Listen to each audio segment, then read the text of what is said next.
guys, it's a simple job. Just in and out. Nothing to it.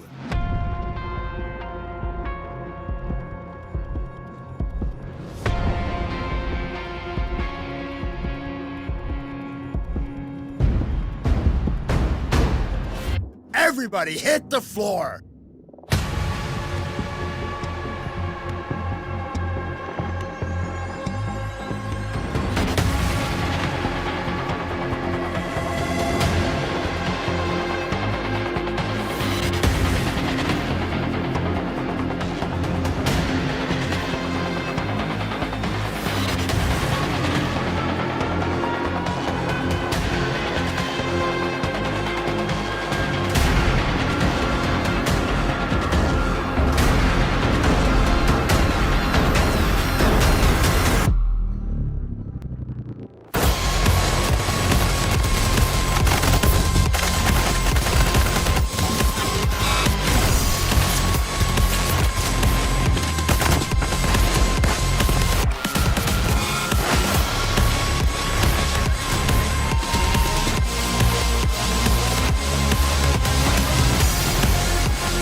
There it is. After 7 years of waiting, from the first day Payday 3 entered my eardrums, we finally have a gameplay trailer, release date and price point. It's here at last. And now, I can't stop watching it on repeat.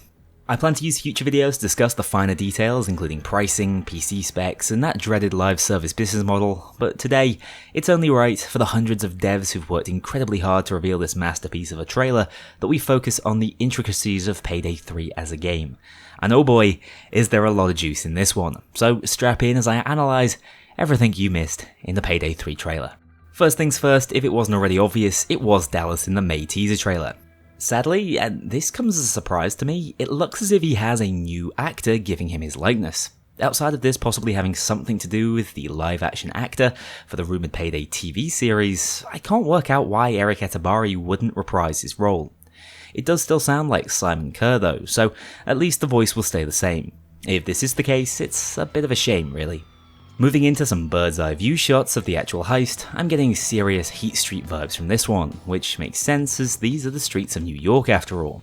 The environments look awesome and are much more detailed over distance than we're used to. YouTube's compression will not do them justice I fear, but I am genuinely impressed by the overall look and feel of the game. Characters and civs look a little janky, and this fella appears to have stepped right out of the 80s and into Payday 3, but that's always been a bit of a hallmark of the Payday franchise and not something that really alarms me. We're hitting the SCB in this heist, also known as the Secure Capital Bank, which is criminal in and of itself due to a flagrant overuse of the colour green inside its branches. I'm not sure how well the name Secure Capital is going to hold up with the Payday gang in town, but this is one of the two known financial establishments we'll be hitting in Payday 3. The heister models are a little bit odd to me here, but I think I can explain why. I'm fairly certain this is a bit of a Payday 2 situation. My guess is that 3 of the heisters are currently being manned by real players in this clip, hence why they look a bit stiff standing in third person, but the 4th, Wolf, is an AI controlled character as we can see him entering what looks to be an idle animation showing us that beautiful face. He looks Wolf-like, with a little more hair than we're used to seeing usually. I guess he really just liked the shave luck in the older games. This camera scene shows us a brand new hacking mechanic, being the first time we see Dallas pull out his phone to orchestrate some element of the heist, this time frying the cameras without needing to draw his weapon.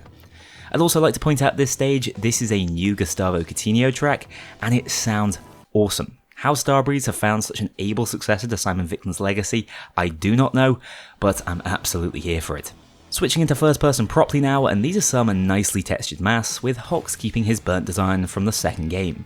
Up to this point, we still don't know if there will be any more heisters outside of the core 4 in the game at launch, but I'm generally under the impression there won't be, although so long as they're not locked behind pre-order bonuses, I can handle it either way. Here we see first person Wolf, who looks incredible with his strange cable tie fetish and withdrawn sleeves. He's holding what looks to be a Shimano with a red paint job, confirming deep weapon customization and using it to threaten this guard and take him hostage, not unlike the way it works in Payday 2. Now this is very clearly a new tactic and mechanic being shown off. Not only are you able to take hostages with a meat shield style grab, which will obviously have some utility in combat, it seems we can choose to trade these hostages at the start of a heist, potentially in some sort of police bargain. Why we do that instead of keeping them as collateral, I don't know, but the Steam store mentions how this is a new choice your team can make at the start of any heist. At last, civs are going to be valuable to heisting once again. In this section of the gameplay, it seems the trade simply called in the SWATs, who arrived just on time to start up a loud gunfight, with Dallas actually setting up a brand new toy, this tripod-mounted sentry gun that looks just a little more able in a gunfight than what we're used to using in Payday 2. I would also like to point out that this civ looks dead as hell, so we obviously shouldn't expect violence to have been censored in any way. Here is where the gameplay really starts to ramp up though.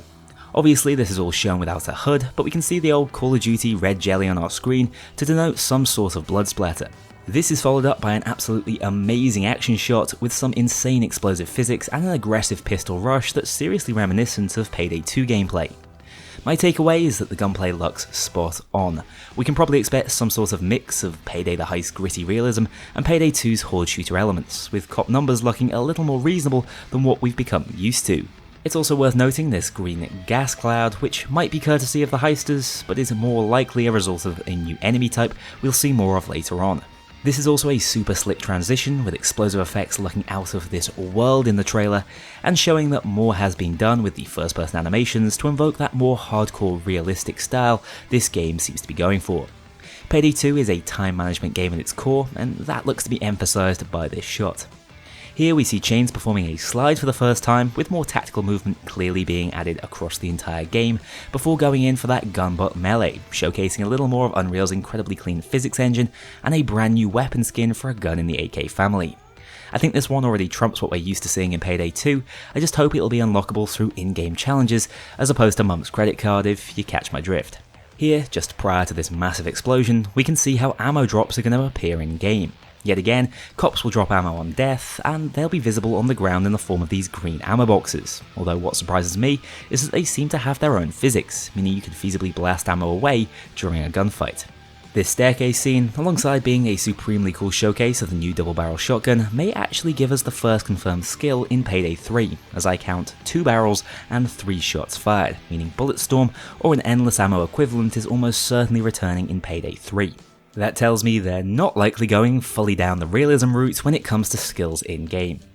As the gang uses thermite to drill a hole in the floor, we can get a pretty good look at cop logic and tactics. Abseiling through windows is nothing new, but the way the cops seem to be flanking and sprinting into position does give me hope that they've been given that much needed tactical AI upgrade. Of course, this is our cloaker confirmation, not a huge surprise as the spooks are once again using vents to move around. Oh, and finally, for the first time in 10 years, they can wall run again, making them that bit more terrifying to face down. I'd also like to draw attention to the water visuals here, as not only are they quite impressive, they seem to be contextual, as we see the carpet starting to flood. Speaking of that building damage, we get to see what bullets can do to the environment here, and I'm quite impressed. The plaster is chipping away in a believable fashion, and we can even notice a bit of this wall seems to have a chunk taken out of it. It also appears that shield enemies can be taken down through a hole in their riot shields if you shoot precisely enough, which is something I've been asking for years. As we jump through the hole the thermite left, we can spot a carbine of some sort. This thing looks a lot like the M4, and then it's all out action. I think this is a heister's flashbang doing the damage in the vault, as another AK is shown off, possibly a machine gun variant given its front grip. We also get to see another piece of lethal equipment in action in the shot grenade. If you needed more evidence, Payday 2 has been a testing ground for Payday 3 for a while, this should be sufficient. Here we get to see Payday 3's taser with his distinct green gloves, as well as what seems to be a brand new mechanic.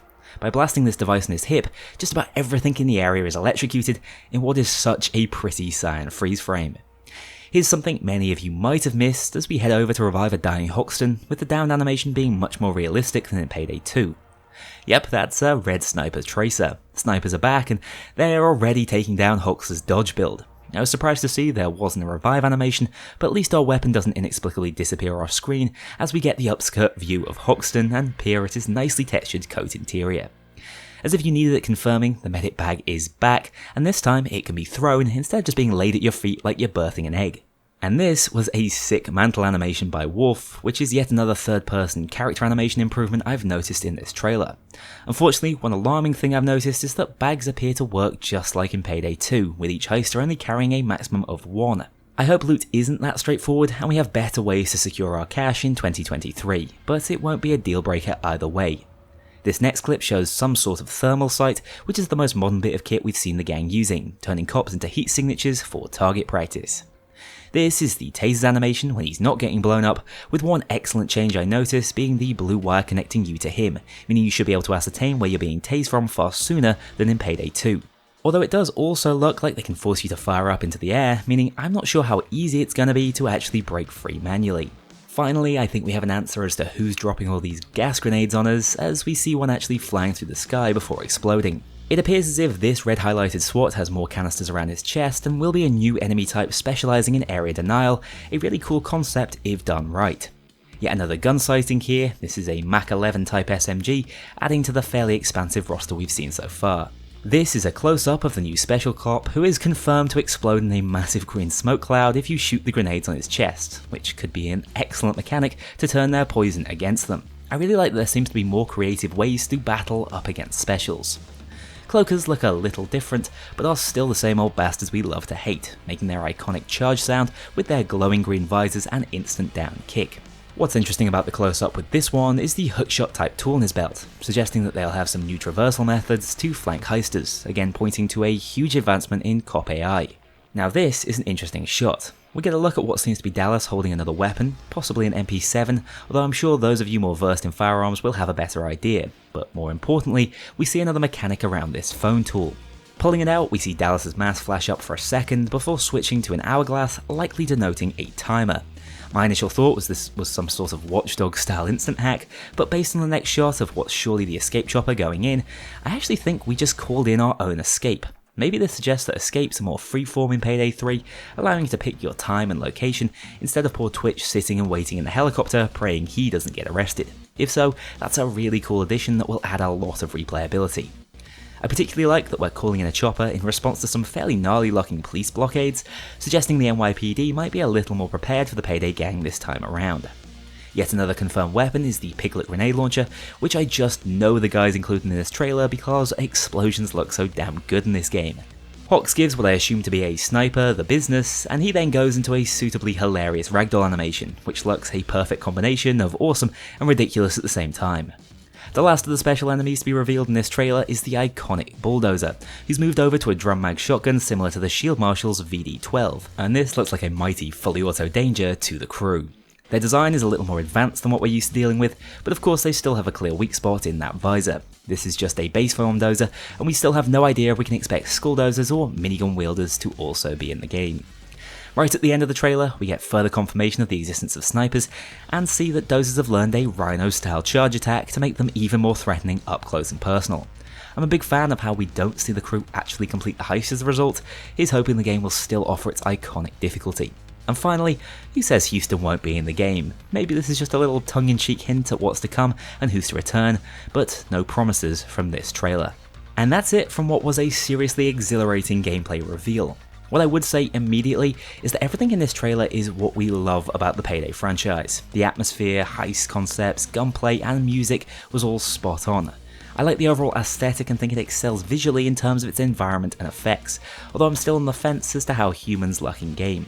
We do have a few screenshots on Steam to pour over as well. These show just how nice the new lighting looks, as well as giving us a first glimpse of a stealth heist, hitting another art gallery of some sort, which seems to be going in heavy on the laser mechanics. This third screenshot is within the Golden Shark Vault, which is the third confirmed heist we've seen so far, with the real standout from this image being the blood splatter on the unbagged notes, which must have been someone at Overkill really enjoying the metaphor.